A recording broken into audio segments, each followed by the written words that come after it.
when it comes to all that cave exploring, cave diving, man, listen, I ain't with that.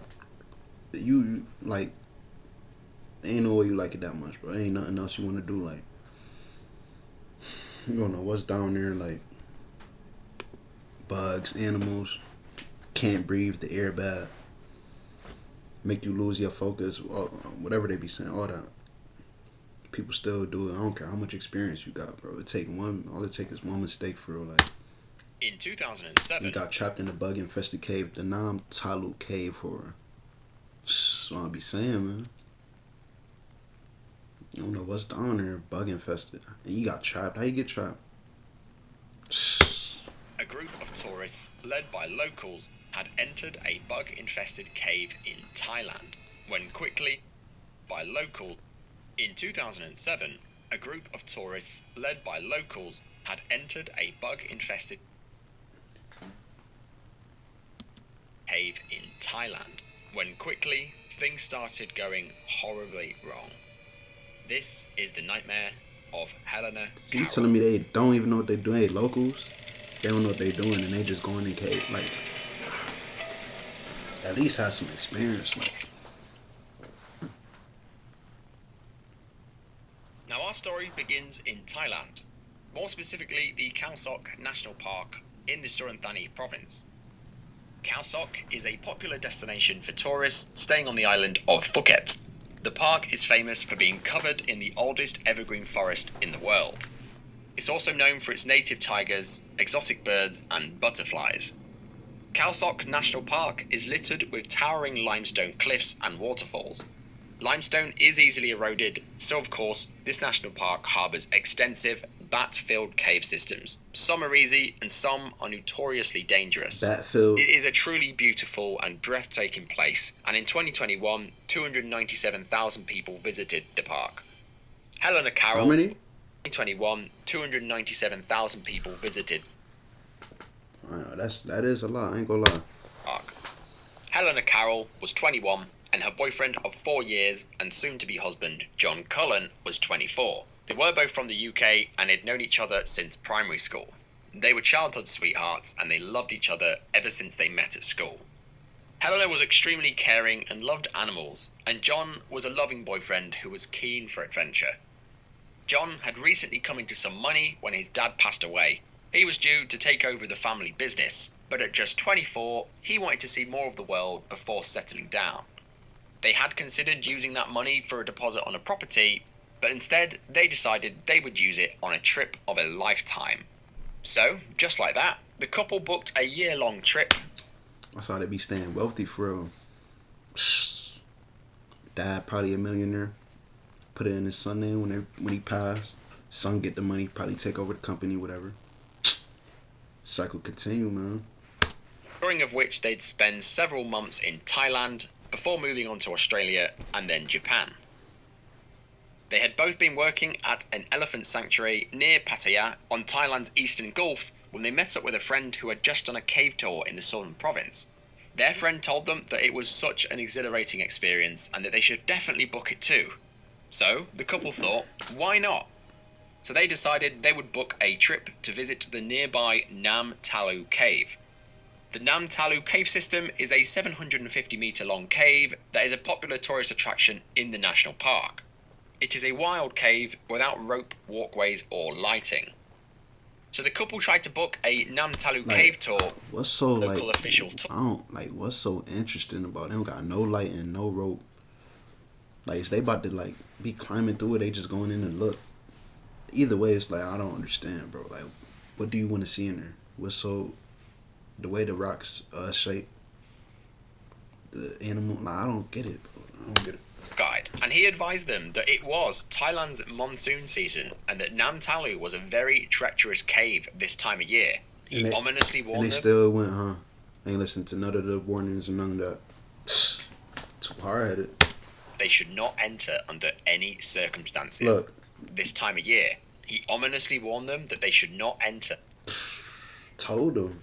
Bro, they telling you that for a reason. Like, they saying don't enter, it's for a reason. You watch, they still went inside there, huh?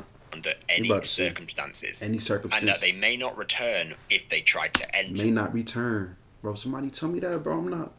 I'm about to test it. Like, all right, I heard you. The group, however, completely ignored these warnings and decided they were going to hunt out local villagers that were willing to take them to the cave for a bit of money. They eventually found some locals that were willing to do it, but it's worth noting that these local guides, they were simply just people who lived in the village. They had no caving experience whatsoever. Exactly. That's what I'm saying. Like, they don't got no type of experience. Like, at least have some type of experience. Even if you do it, like, I wouldn't do it, but you just go in there. You don't like. They're telling you, bro. If they telling you to stay out, right, you might not return, and you don't got no type of cave experience. Why would you go in there? Like, bro, I don't understand, bro. You making my head hurt, like. And no real guiding experience. They barely even had the right equipment. They just knew where the cave was and had a boat to get to where they needed to go. In the peak of monsoon season, which usually lasts until the end of October, this cave is completely flooded. When monsoon season's over, the cave can range from small water under your feet to completely bone dry. It also has a nearby waterfall that when it rains, it can swell with water very fast. Namtalo is known to be full of king cobras. Oh, nah. It got snakes in there and stuff. Okay. Be honest, I didn't even know caves could have, like, all the other cave videos I watch. I ain't never heard about no animals or nothing. I didn't even know it could be like those type of animals in there. And snakes, bro. It'd be pitch black. Pitch black. You using a light. It could be snakes in there. Like, bro, you about to get bit, bro. All right. Venomous spiders escaping spiders? Oh yeah, nah, it's over. Duh. So it just sounds like not a fun cave. So, on the 13th of October, 2007, it was a beautiful sunny day. The sun was booming and there wasn't a single cloud in the sky. Helena and John were packing their bags in the village, ready to be escorted by the locals. They were both feeling pretty nervous. Helena noting that it wasn't really her type of thing, as she had a huge fear of insects and creepy crawlies. So why are you forcing yourself? Despite this, they were excited to do something different, something completely out of the ordinary. As they were packing their bags, Helena asked John if he could take her back to the beach tomorrow, John replying, "Of course." The couple were accompanied by a German boy and his mother, as well as 2 Swiss girls and their stepmother, escorted by the local guides and 1 boatman.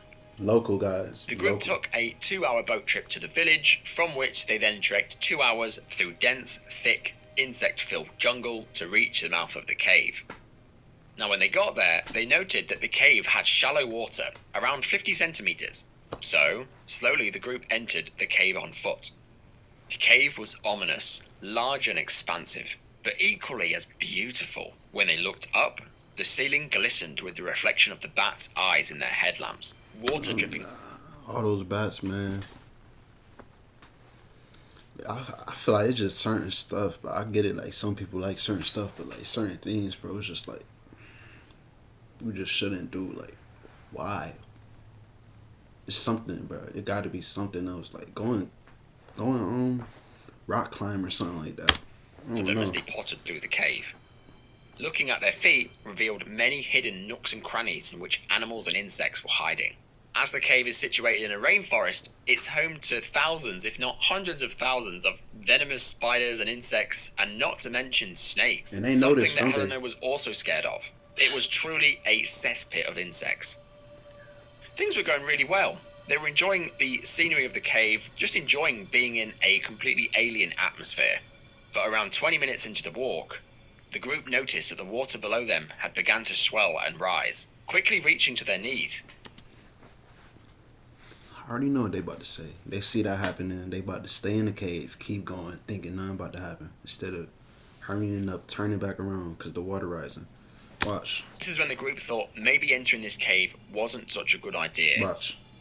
After seeing the water rise, all of a sudden the group heard a loud crash and roar in the distance. They all looked up to see a wave of water rush into the cave at breakneck speed. As the water raced towards the group, everyone scrambled to get on higher ground. The whole group was disorientated and panicked. Caught off guard by the insane rate of which the water had entered the cave, it was like nothing they had seen before. The water level had risen from 50 centimeters to 10 meters in just a single minute. I can't even fathom how fast that must have risen. As the whole group panicked, Helena and John spotted a ledge on the high ground that they were sure they could climb to. They clambered towards the ledge and Helena fell, only to be caught and lifted up to the ledge by John. In the struggle, both of them had lost their torches. So they can't run back or nothing? With the water too high for them to run now or something? Like, when they said they looked up and saw it, why they ain't start running back? They looking for high ground, bro. Get out the cave. Why are you still trying to stay in the cave for? Like, bro. As Helena got on the ledge, they both breathed a sigh of relief, but the water was still rising. As they looked down, they were forced to watch the whole group get engulfed by surging waters. The force of the water was so much that they had literally no chance whatsoever of resisting the current. The first thing they saw was the tour guide and the 10-year-old German boy be dragged away. Wow. Soon after, the Swiss couple and their 2 lovely girls, disappearing into the rushing waters below. Wow. And just like that, the whole group had been swept away. John and Helena clung to this ledge for hours, watching the water flow through the cavern. It was still rising slowly, but hours passed and no help was in sight. The couple sat on this ledge, discussing things that they may have done with their lives if they hadn't entered this hellhole. Now you're sitting there, like, reminiscing, like, oh my God, bro. Could have avoided this easily.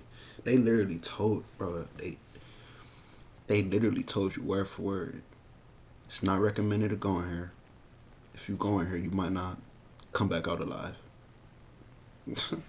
Alright. They had made to seek a local guide. I made your decision. It was after a while of sitting here, being attacked by insects and flies, that they both gave up hope that rescue was coming. John said to Helena, "If we stay here, we're going to die." So John thought that if he was to jump into the current of water, he could ride the current all the way out to the other side of the cave and get help. So, against all of his instincts, John told Helena to sit where she was for rescue. He slowly slipped himself into the water.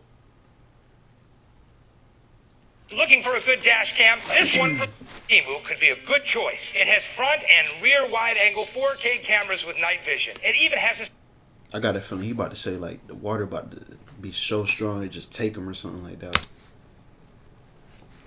He slowly slipped himself into the water to be immediately swept away by the immense current, screaming "I love you" to his soulmate before being swept under the water and disappearing out of view.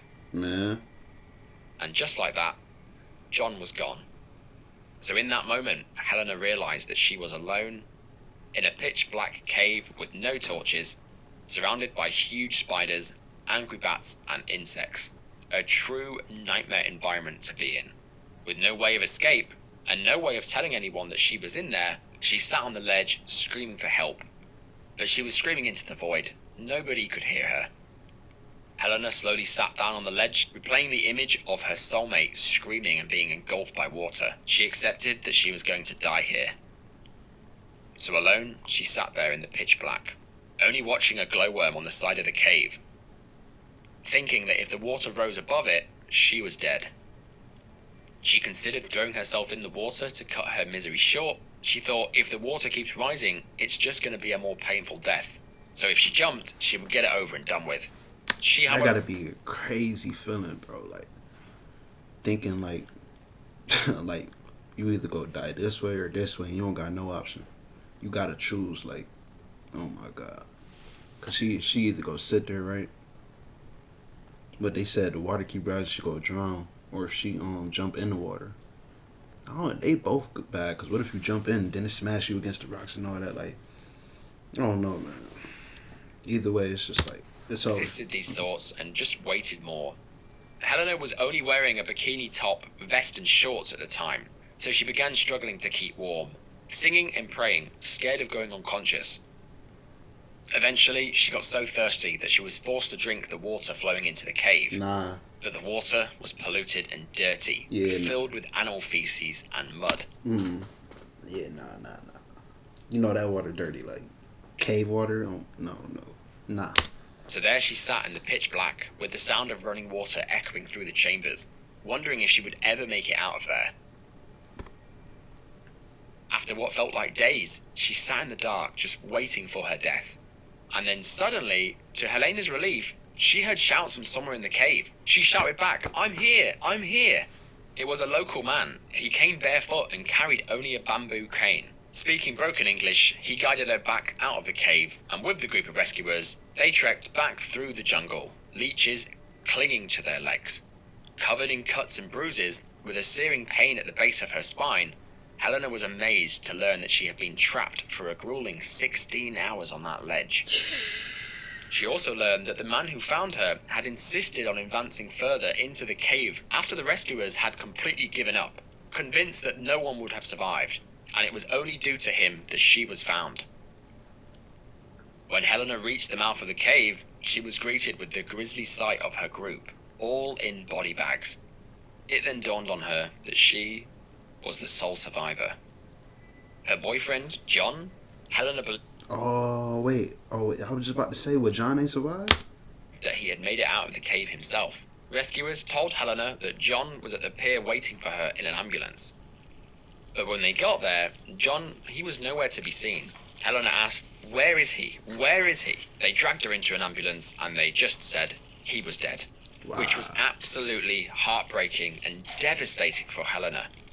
Her life was truly wrecked. She went into a manic frenzy, lashing out and screaming at the rescuers, but nothing could be done. He had died only minutes after submerging himself into the deadly current.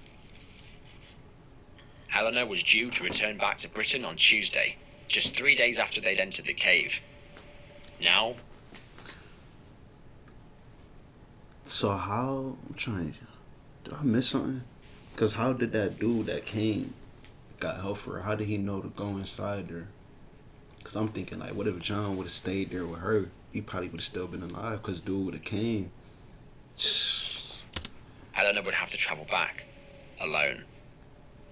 It was said that they told her that John was alive to avoid her going into shock prior to her being able to identify the victims. The dead were named as Swiss nationals Beno Fischer, 49, Rosemarie Schmidt, 48, Andrea Fischer, 17, Sarah Fisher, 17, 15, German national Eddie Gaemp was 10, British national John Cullen, 24, and the Thai nationals Kitsak Pratum, 30, and Sahachai Bunkong was 25. Helena suffered heavily, with nightmares and devastation. She had an abiding sense of guilt. Helena also suffered from the life-threatening Weil's disease that resulted from her hours in the cave and the water that she was forced to drink. She later set John to rest, closing this horrific ordeal for Helena. Officials commented on the accident and said that they had ordered the national park to close during the monsoon season, saying that they had signs in English and Thai warning tourists not to go in the cave during heavy rains. These were completely ignored, and is the reason they... That's what I'm saying. You can't even, like, bro, they literally did that to themselves, bro. They got all these signs, like, bro, they said you might not make it out. died. Helena said that she couldn't believe that she was the only survivor and couldn't believe that her John was dead. 1 minute I was in what I thought to be the most beautiful place on earth. The next thing I know, death is all around me. Bro, you can't predict nothing with those caves, bro. You don't know what's gonna happen. Like, think everything about to go smooth. Like, I don't know that. why they decided to enter the cave. Number one, during monsoon season, and number two, they were warned against it multiple times, not just by the official tour guides, but also with the signs. But rest in peace to everyone who died in this incident. It was truly something that could have been avoided. That's what I'm saying. If you like true horror... Well, that's crazy, man. I'm still wondering, like, how did dude know, like, how did dude know to get help? Cause first I'm thinking, like, people that came to her boyfriend made it out, ended up getting help, but he ended up dying minutes after he got in the water. So I don't know, but yeah, man, when it comes to all those signs and stuff, like, if it's literally telling you, bro, you're not gonna make it out, don't answer. It's for a reason. Like, you be hard-headed if you want.